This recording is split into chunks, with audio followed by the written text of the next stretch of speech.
Oddio, la fine del mondo è arrivata! Devo prepararmi, presto!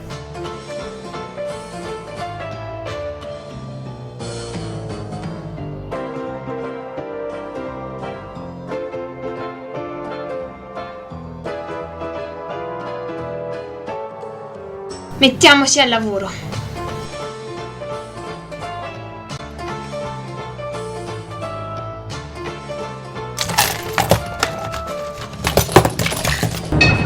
Esisteva un popolo che possedeva conoscenze profonde. Un popolo i cui messaggi sono stati tramandati nel tempo. Un popolo le cui profezie hanno cominciato incredibilmente a prendere forma. Sono i Maya. Allora vuoi prepararti? Non vorrei mica arrivare all'incontro con i Maya in quello stato. Il calendario Maya è conosciuto e studiato da decine di ricercatori.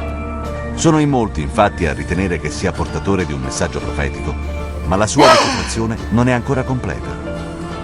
I Maya erano convinti che il tempo fosse ciclico. Ogni 5125 anni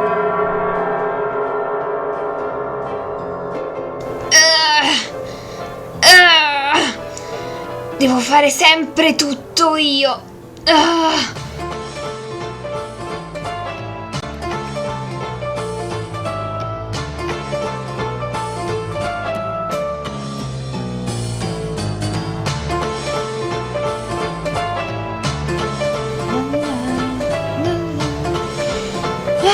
Se non ci fossi io, i Maya ci maledirebbero.